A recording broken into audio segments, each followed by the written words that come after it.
topics and opinions expressed in the following show are solely those of the host and their guests and not those of W4CY Radio, its employees, or affiliates. We make no recommendations or endorsements for radio show programs, services, or products mentioned on air or on our web. No liability, explicit or implied, shall be extended to W4CY Radio or its employees or affiliates. Any questions or comments should be directed to those show hosts. Thank you for choosing W4CY Radio.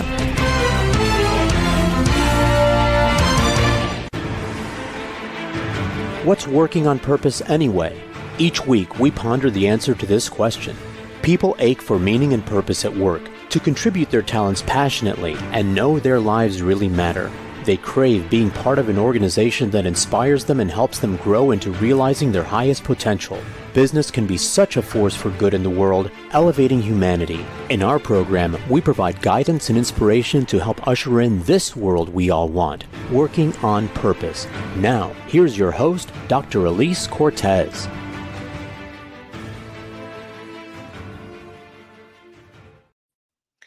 Welcome back to the Working on Purpose program. Thanks for tuning in again this week. Great to have you. This program has been brought to you with passion and pride since February of 2015. It's also been ranked on the top 10 most inspirational leadership podcasts on the web. I'm your host, Dr. Elise Cortez. I'm joining you from San Antonio, Texas, instead of home, Dallas. I'm on the road here doing a program for UT Austin. If we haven't met before and you don't know me, I'm an organizational psychologist and logotherapist, speaker, and author. My team and I at Gusto now help companies to enliven and fortify their operations by building a culture and leadership activated by meaning and purpose. Our mission is to help our clients create a destination workplace where people flock to join, are intrinsically motivated to perform at their best, can grow to their full potential, and are committed to stay and dynamically deliver on the company's mission, all which translate to higher profits for you.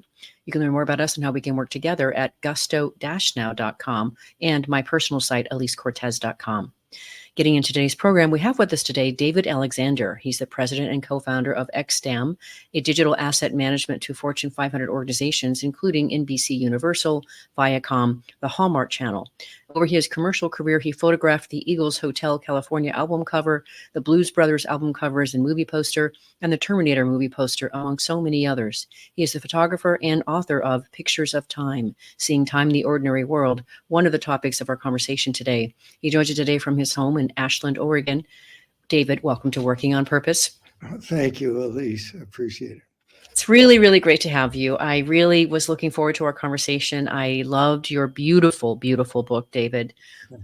We can start there, maybe just what you got out of that, and then I want to maybe surface what you were, why you created it, and what you hope it does. But for me, David, just as a start, I really was compelled at how you arranged the images, where humans were seeming to either mimic nature or vice versa, or perhaps together. The energies maybe were colliding is what it's. I saw the oneness basically of in a lot of your photos.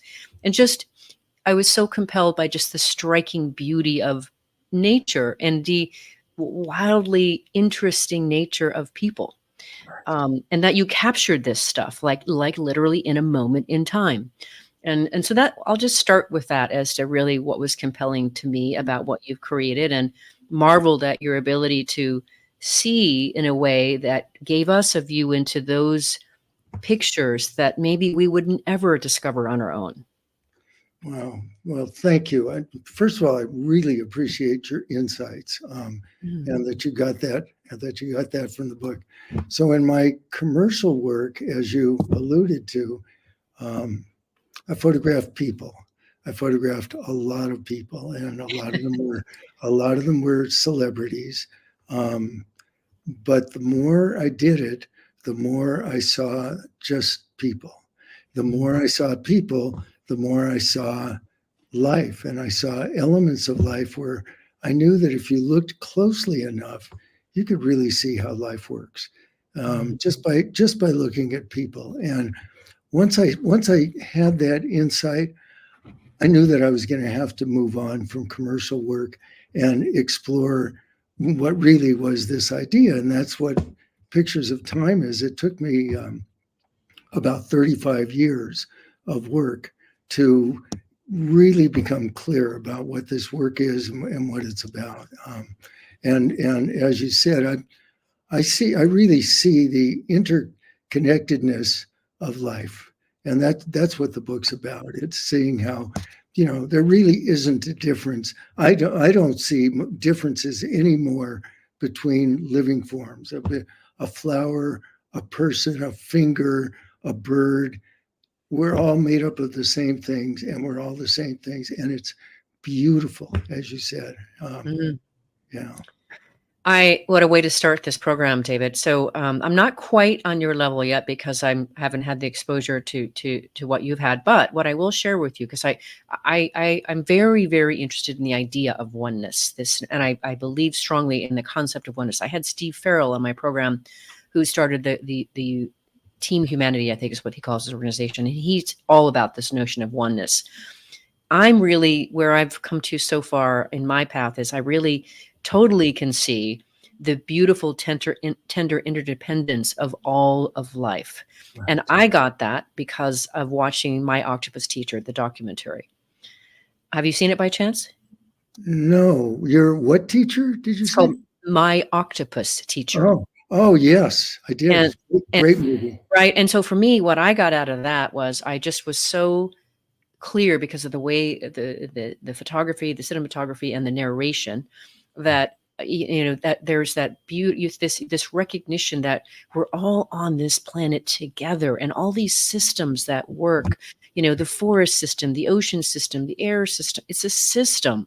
And so, and we're in this system, we're part of it, and it's part of us.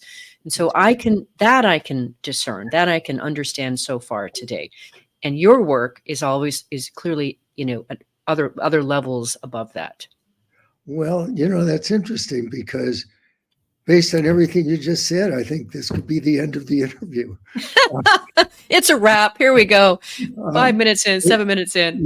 What I think is particularly interesting about my work is that it's photography. It's just seeing the everyday world and what's around us, and often really hidden in plain sight, just everywhere. Like, I lift my hand like this and I move it like that, and it reflects movements and forms and shapes of really almost everything else that's alive and natural in the world. And it's just a matter of taking a moment, taking a deep breath. In my case, I'm a photographer, and I look very carefully, and really this work it's been about my visual observation of the world that I then photograph. It's extraordinary. It's how I see life now. Yeah. Well, so part of what's happened in my evolution, David, I guess I'm trained as an organizational psychologist. I'm a management consultant. I'm a logotherapist. I love, the element of life that's really emotional, social, spiritual. And I'm really interested in, lately I've had people on that are talking about things like wonder and awe. And I'm very interested in the idea of the various kinds of awe that the University of Berkeley has put forth. One of them, of course, being, the nature. And I'm one of those people who can be completely moved to tears by just a beautiful, stunning sunrise, and being connected to the notion that we're all connected. This is the oneness piece of it. And so I'm definitely interested. I had one of the questions I wanted to ask you is how your photographs, especially the ones in Pictures of Time, illustrates the integral connection to the natural world. How, in your words, your eyes, does it illustrate that? Right. As you said in your introduction, it's actually the page spreads. In many cases, it's I believe that each individual picture stands on its own, tells its own story. But when you see a picture of a tree and a picture of a flower or a hand or an arm, and you see the connection, you get that it's just life, that we're all connected. And that's really the graphic designer, Tommy Steele, who's a brilliant graphic designer. And as we were putting the book together, we understood that it was the page spreads that really tell the stories in the book. Well, for those people who don't really know what you mean by that, including myself, page spreads, what do you mean? Well, I just happen to have the book here. As luck would have it. So each page spread is when you open the book and you're looking at 2 pages, That's a page spread. Okay. And Okay. and the story is the resonance between the pictures, all the pictures in each spread. And so for me, part of what I feel is the magic of the book is that each time you turn the page, you're really getting a different story about life and really connections that go back to the beginning of time. And if you feel that, if you're open to that, and all the incredible number of hours that I've spent photographing and seeing, that's really, I mean, I feel that, I see that. It's not really a philosophy. It's my experience. It's my experience of life. Mm-hmm. One of the many reasons I wanted to have you on the program, David, is that I of course, people are my general jam. That's who I work with, right? Right. However, I'm so aware of how much we can learn from and be inspired and lifted when we really connect with nature. And I'm really interested in, like, for example, now I've just lost the name of the company, but they were the carpet company that started in the 80s or whatever, and then really realized how they were destroying the planet. And then they went out to really create a sustainable carpet company. And part of what they did in order to do that, I hope I can remember the name of that so that I can pass that on to, there's a documentary out on it, which is part of the reason I know about it. But part of what they did in order to turn their company around is they turned to nature. How does nature handle color variation? How does nature handle decomposition, et cetera? And they incorporated those kinds of designs into their carpets so that they could become biodegradable instead of lasting for generation or eternity, perhaps. It's incredibly inspiring. So that for me, I'm very interested in giving nature its due in a way, certainly that puts it in its rightful, beautiful, reverent place, and also helps we humans be lifted by the fact that we're connected to that. Right. We're part of that. Right. Well, that's fantastic. I'd love to know the name of that carpet company. Using, as we know, pigments, the original colors in amazing paintings, medieval Renaissance, were from natural substances. That everything really evolved from natural things, and as time has gone on, we've learned to make a lot of there's been a lot of chemicals have entered into our lives in ways that are good and complicated. Yes. Yeah. I want to go there next. But before we do, I did remember the CEO's name. His name is Ray Anderson. That will help interface. I think it's called Interface. It's the name of the carpet company. Right. The mind originally gets there. So one thing I did want to ask you about, which I've been already, intrigued with myself, is some of your, some of the exquisite beauty of some of the flowers and plants that you have in your book are so, they're alluring, and they, of course, to me, hint a little bit in some cases of certainly sensuality, sexuality. And I wanted, if you could just speak to a little bit about what you've learned about that, or if that's so, or for you, or what your experience has been. Sure. So when I photographed people, when record album covers and movie posters was mainly the commercial work that I did. I saw there were certain forms and certain shapes and certain ways that people express themselves. That's what I carried over into this work. So when I photograph a flower or a tree or whatever, it doesn't matter what it is, as long as it's alive or natural. I really see the same forms and shapes that I learned from the, incredible number of hours that I spent photographing people. And so to me, I'm really seeing the same thing.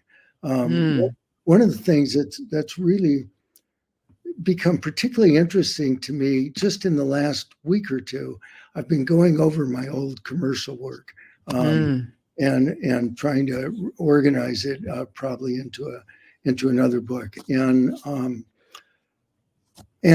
I've started seeing connections between those photographs and the photographs and pictures of time, which I didn't even realize. I wasn't even aware of. I have a picture. I don't I don't know if you can see this. Is it okay if I open this up again? Please, absolutely. So this page is, there's a man and a woman Yes. hugging each other on the Pompidou Plaza in Paris. And these are some trees that are really in the same form. They look like they're hugging each other. Yes. And I found in my commercial work a photograph of Donna Summer that she looks exactly like that. She's so beautiful and shapely and sensuous, and she's in a moment where she has her arm wrapped around herself in a way. And it's the same picture. Yeah.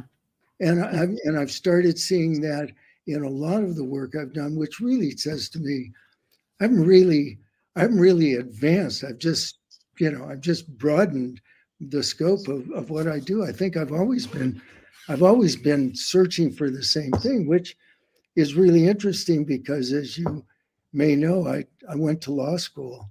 I graduated from law school, and I just knew that law wasn't the right direction for me. But when law being all about words and language, it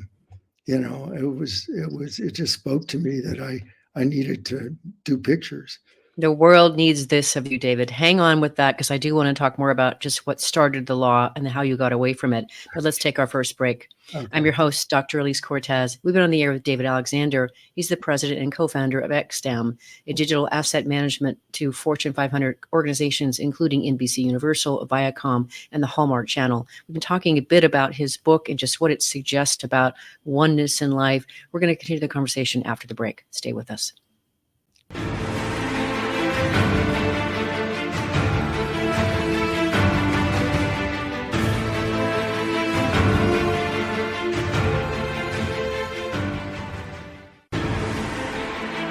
Dr. Elise Cortez is a management consultant specializing in meaning and purpose, an inspirational speaker and author. She helps companies visioneer for greater purpose among stakeholders and develop purpose-inspired leadership and meaning-infused cultures that elevate fulfillment, performance, and commitment within the workforce. To learn more or to invite Elise to speak to your organization, please visit her at elisecortez.com. Let's talk about how to get your employees working on purpose.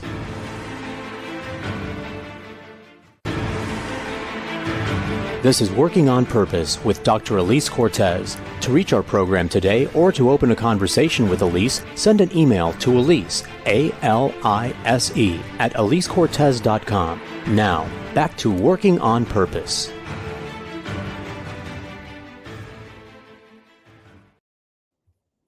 Thanks for staying with us and welcome back to Working on Purpose. I'm your host, Dr. Elise Cortez. We've been on the air with David Alexander. He's a photographer and author and photographer of Pictures of Time, Seeing Time in the Ordinary World.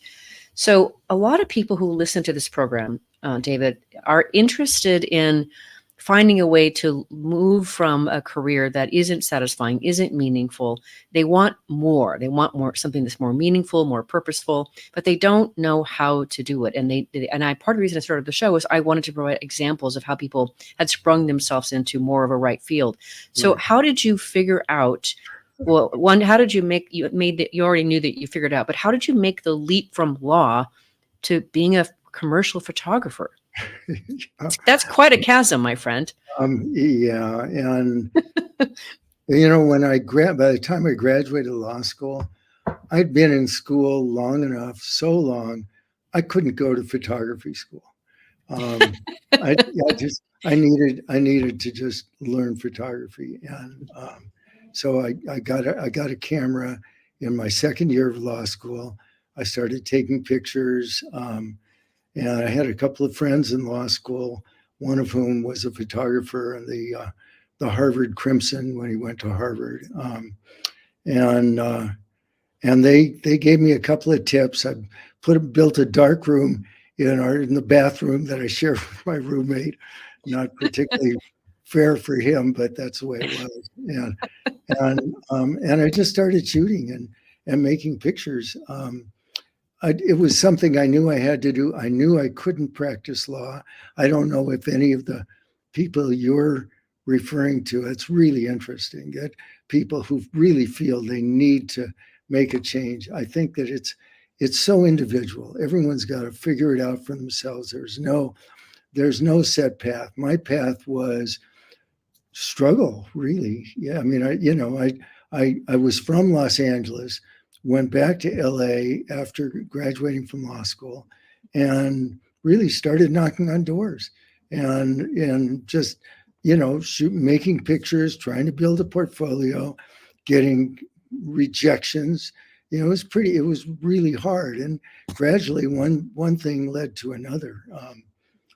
I'll share one thing. I don't know if this relates to anything anybody else wants to know, but when I was in law school, I went and met with a photographer who I read about was giving a summer workshop or something like that, and he was a teacher at Art Center School of Design in LA.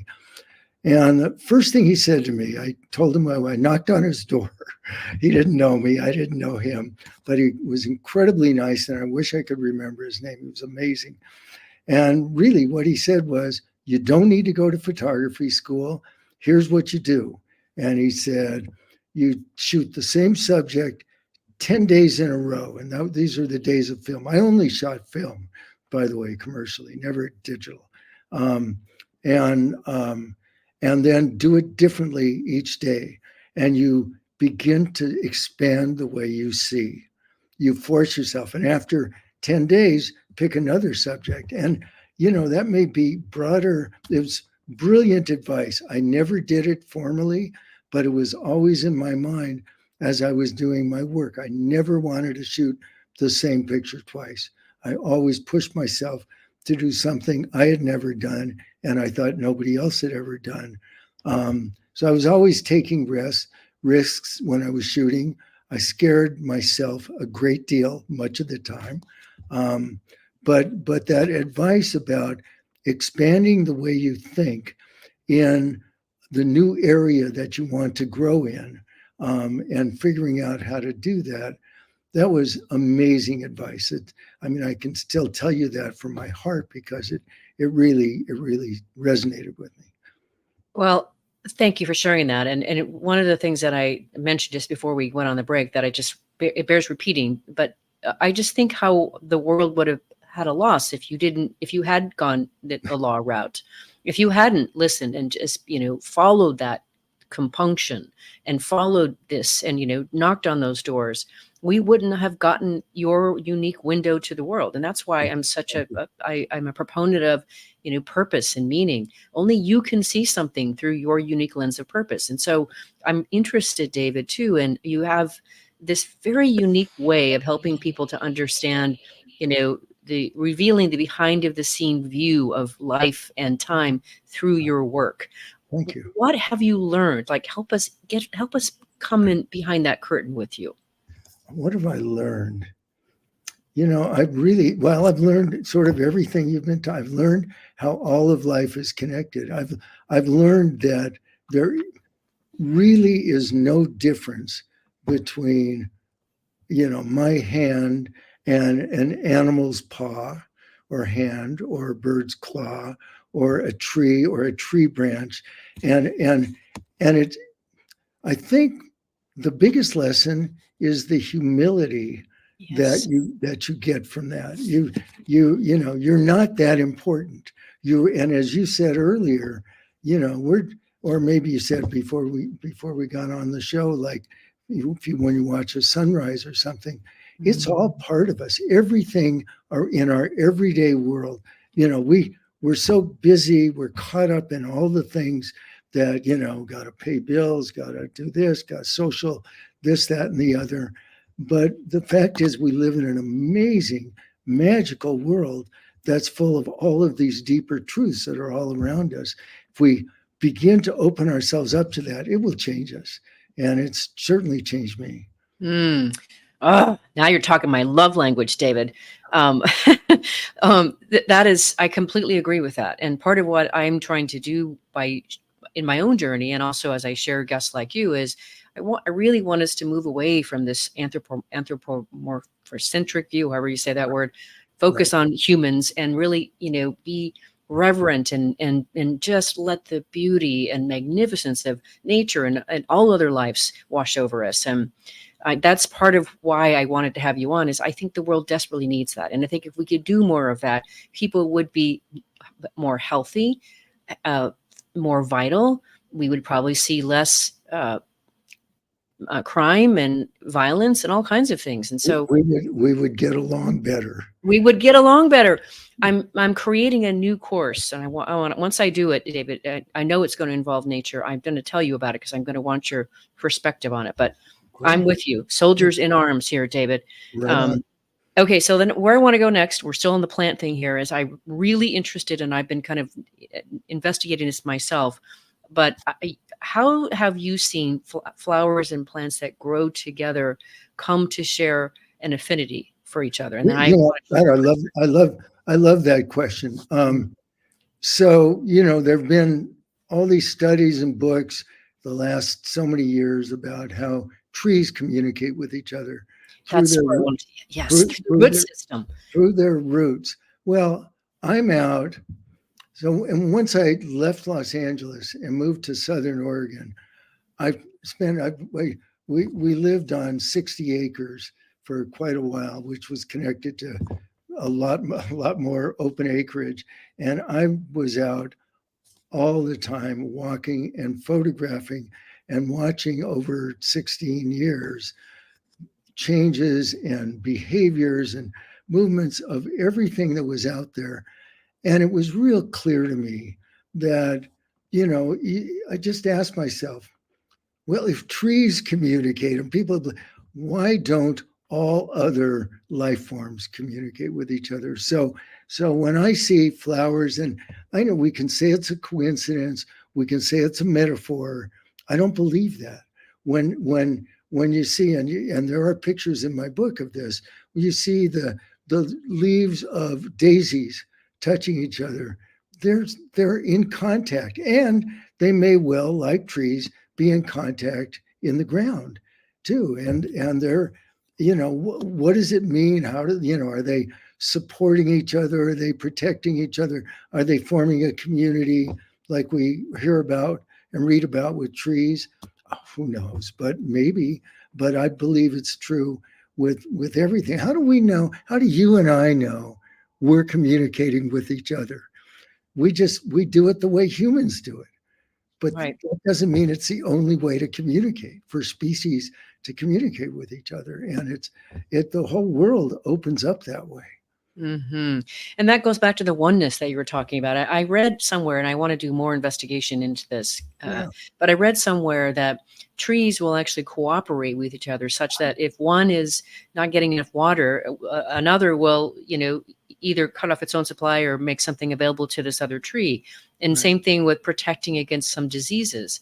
So in other words, they're cooperating with each other to survive and thrive. And I think that's magnificent. It's also a fundamental quality of life. And that's you're asking, what have I learned? What are you learning? What are we doing? These are the things that you learn when you open yourself up to this stuff. That life is really mutually supportive, inherently so. And I, of course, want to help create a more, a place where people can realize their potential. They're living their purpose. They're contributing from their purpose. And it seems to me that if we could better understand that we are really supported by everything, and we're all connected by all that we'd be fortified in that journey. Right. And it's not just, and we can support everything else too. We're integrated. We're integrated into the whole, and it's really extraordinary when you take that in. I'm going to interrupt this for 1 second. I just want to thank you. I'm learning a lot in this conversation.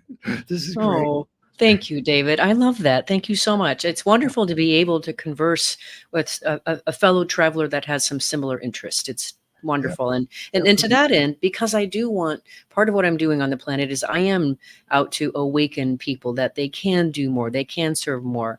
And I'm interested in, if we could see through your eyes, through your photographs and through your book, then I think that we could become really better stewards of the planet. Just like my octopus teacher really elevated my understanding of the tender interdependence of all species and wanting to walk more softly on the planet, being much more choiceful of my waste and how do I recycle and choosing who do I want to buy products from, because I support the way that they practice sustainability or something else.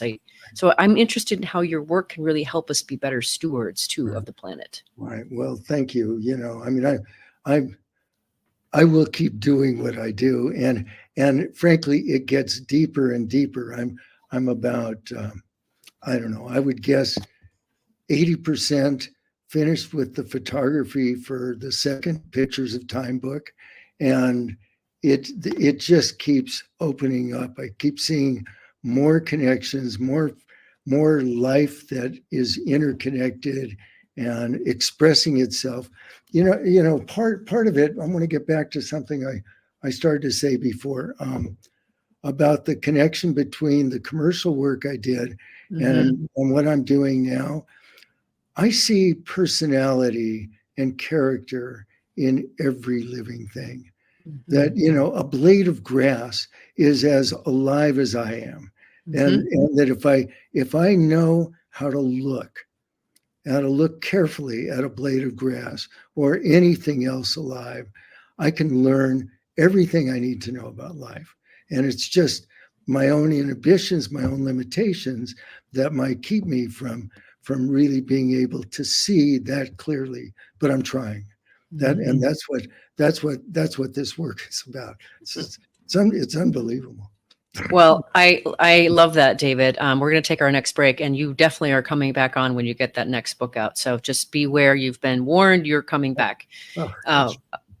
I'm your host, Dr. Elise Cortez. We've been on the air with David Alexander. He is president and co-founder of XDAM, a digital asset management to Fortune 500 companies, including NBC Universal, Viacom, and the Hallmark Channel. He has photographed such amazing icons as the Eagles Hotel California album cover, the Blues Brothers album covers and movie poster, and the Terminator movie poster, among so many others. There's so much to this man. We'll be right back. We're going to get a little bit deeper.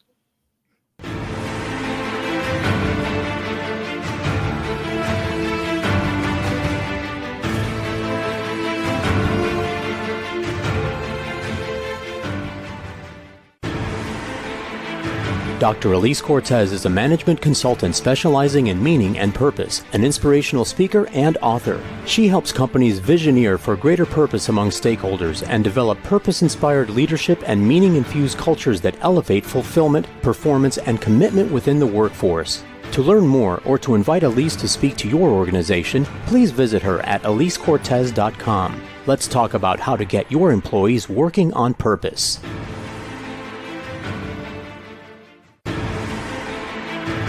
This is Working on Purpose with Dr. Elise Cortez. To reach our program today or to open a conversation with Elise, send an email to Elise, A-L-I-S-E, at elisecortez.com. Now, back to Working on Purpose.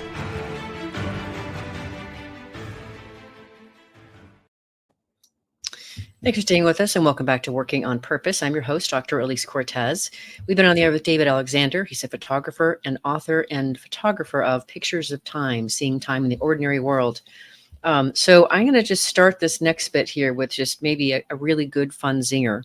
And that is, what is time? Now that you've been doing this and you've been steeped in this, what is time for you, David? Right. That is the question. It really has to be asked, doesn't it? Yeah, for sure.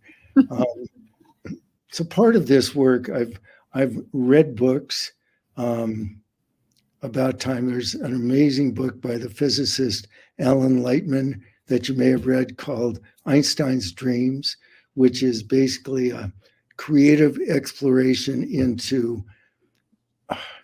any number of forms of time, and it really challenges your ability to think and to follow. It's a really fairly simple book to read. my experience is I don't know if I can separate time and life. It's time. I can't really say what it is. Like I can say what my phone is, but time is, I know we're part of time. We're part of the flow of time, whatever time is. I know that we're connected to the beginning of time, and we're connected to the unknowable future of time.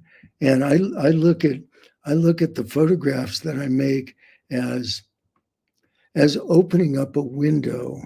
If they're successful, if they like communicate to you or to other people who look at them, I look at them as opening up a window to time where you can sense the beginning. Like the one page spread in the book, there's just a tree, and it's a branch of a tree, and there's a man sitting in an art museum in France, pointing at a painting to the person next to him, and they're identical, his arm and the branch.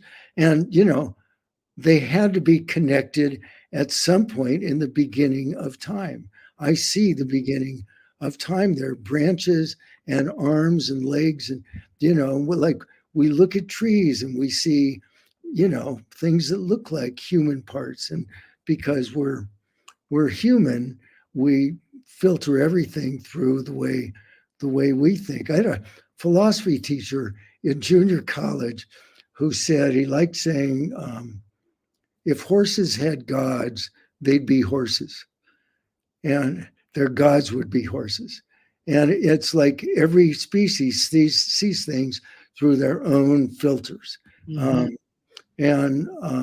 So, I'm trying to break through that, actually, but it is, I'm a person, and it's the way I work. But in pictures of time, you can see these connections, and they're real. If there's just one, it's, a coincidence or a metaphor or whatever. When you see the scope of the book, I think you begin to see the larger picture that it's real. And you can imagine, and this takes imagination, of the unknowable future of how things will evolve. They will evolve. How they'll evolve, we can't know that, but we can imagine it. Yes. But it's inherent, I think, in the moments and the connections among the photographs in the book. Mm-hmm. So beautiful, so alluring. That's another thing that the philosophy piece is interesting to me, and that's where I wanted to go next. I wanted to have you touch a little bit on just some of the philosophical and definitely spiritual themes that you're wanting to surface or put forth or treat in your book or your work. Well, it's pretty much everything that we've talked about. It's that humbling appreciation of life. It is really true. I know this sounds maybe unbelievable, but it is really true that I no longer see the difference between me and a flower or a leaf. I feel, you think of a leaf. What do leaves do? They absorb sunlight and they feed trees. They have this job, and then they complete their purpose and they fall off and we step on them, or we sweep them up, and in the meantime, they've performed this heroic feat of life, of sustaining life. And, we can think of so much in life the same way.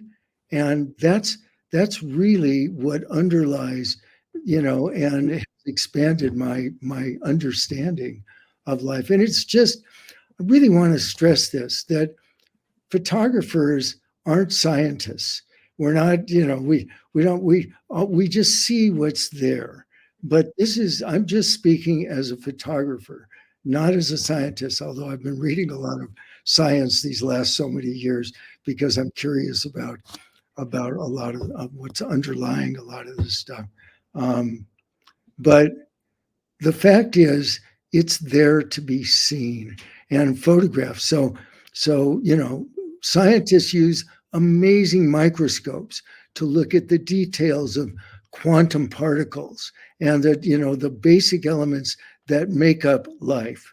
And they use unbelievable telescopes that are now in the sky or networked across the earth that are like seeing into, you know, the universe itself.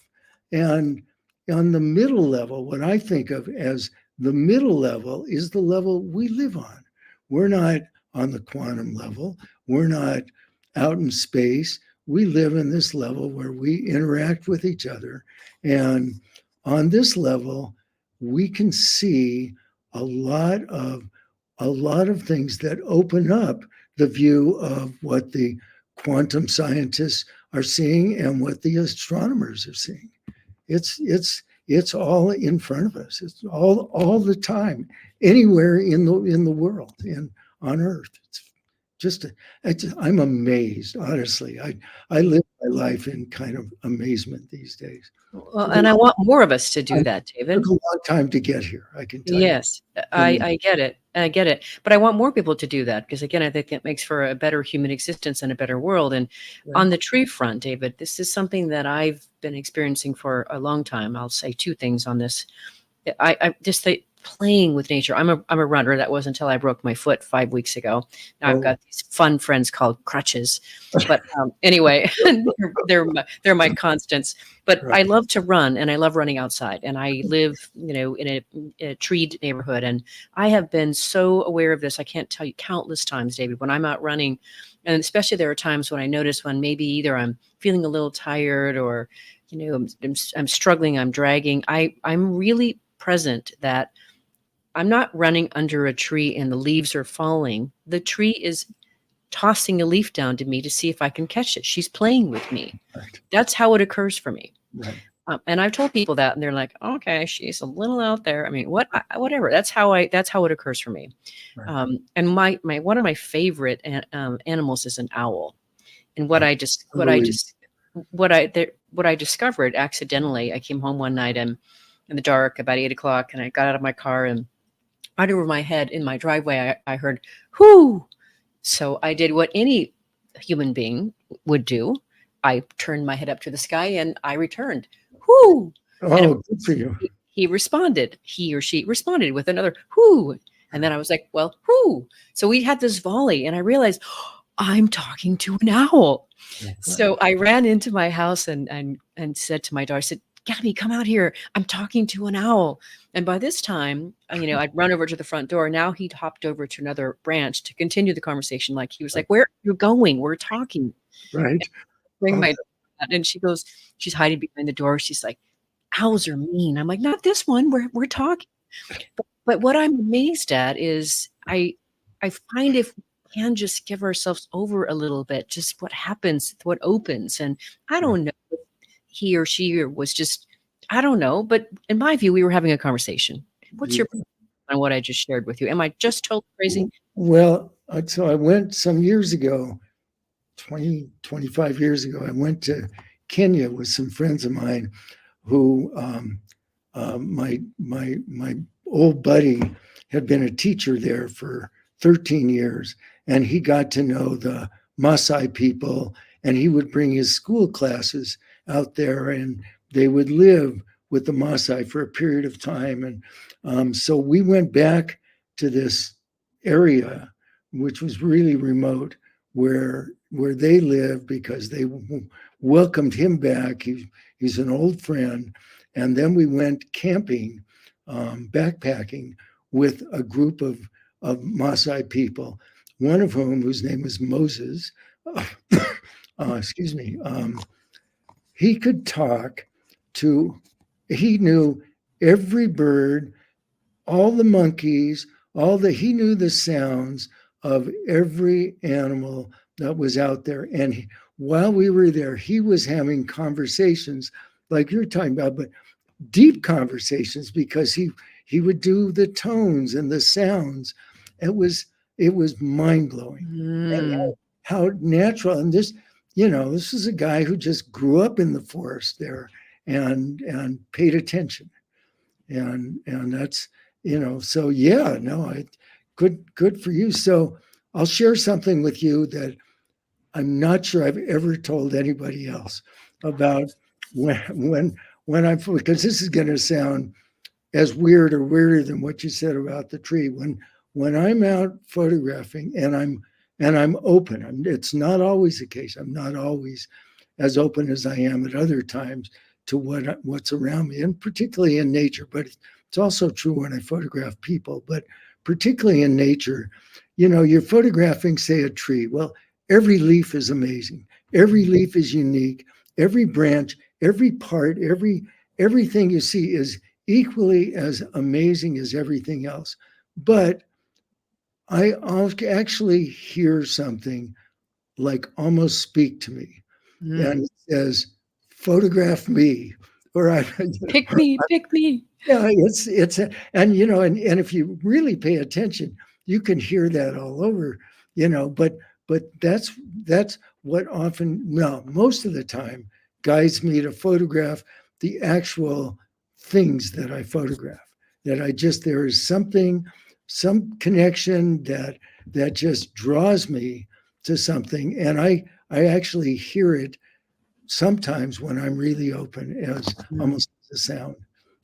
Thank you for sharing that. I went to law school. I photographed rock and roll album covers and movie posters, and now I'm out listening to leaves. That's pretty weird. That's quite a journey, David. I like it.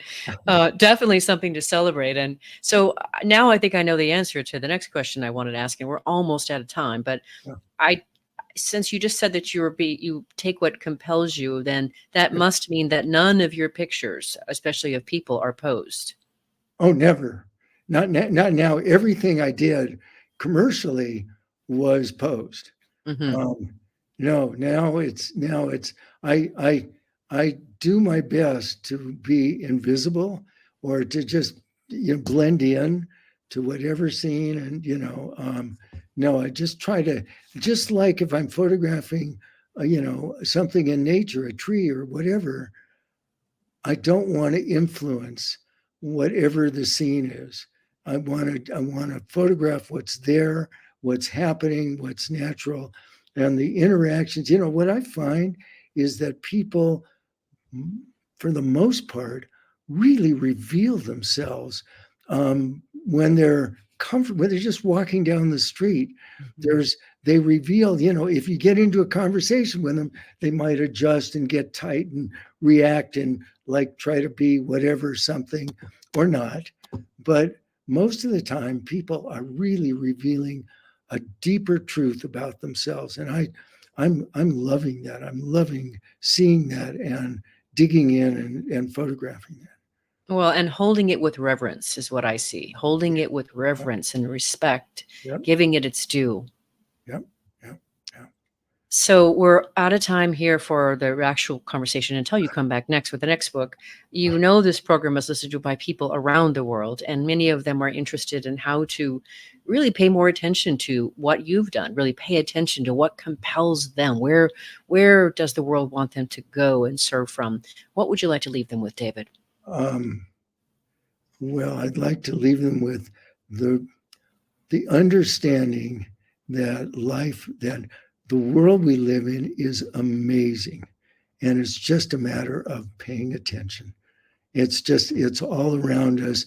Take a moment, take a deep breath, and just look around. And people are included, as there's no hierarchy. It's all life, and it's right there. But I'd also like them to know how to get my book. Yeah, well, we're gonna do that. So I'll give that shout out there too. But David, I am so happy to know you, to be connected to you, and I can't wait to have you back on and keep continuing to follow your work and be lifted by you. Thank you for being you. Thank you. Thank you for this conversation. I really appreciated it. You're so welcome. Listeners and viewers, you are going to want to learn more about David Alexander and the work that he does, and his beautiful new picture book called Pictures of Time, Seeing Time in the Ordinary World. The best place to do that, to make it happen, is to go to his website. It's picturesoftime.com. You can actually get the book there as well, correct, David? Yes. Oh, yeah. There's a button to launch to get you to the book, to buy the book, but you can just go on Amazon too. As well. Okay, that's right. I did see it on Amazon too. Okay, good. Okay, last week, if you missed the live show, you can always catch it via recorded podcast. We were on the air with Dr. Maya Dikovic talking about her new book, The Possible Self. She taught me and our listeners so much about the self-will concept and how we can use it to encourage our own desired change and personal development as leaders and just people in general. Next week, we'll be on the air with Jeff Wetzler talking about his new book, Ask. Tap into the hidden wisdom of people around you for unexpected breakthroughs in leadership and life. See you there. Remember, work is one of the best means and adventures and means of realizing our potential and making the impact we crave. So let's work on purpose. We hope you've enjoyed this week's program. Be sure to tune into Working on Purpose, featuring your host, Dr. Elise Cortez, each week on W4CY. Together, we'll create a world where business operates conscientiously, leadership inspires impassioned performance, and employees are fulfilled in work that provides the meaning and purpose they crave. See you there. Let's work on purpose.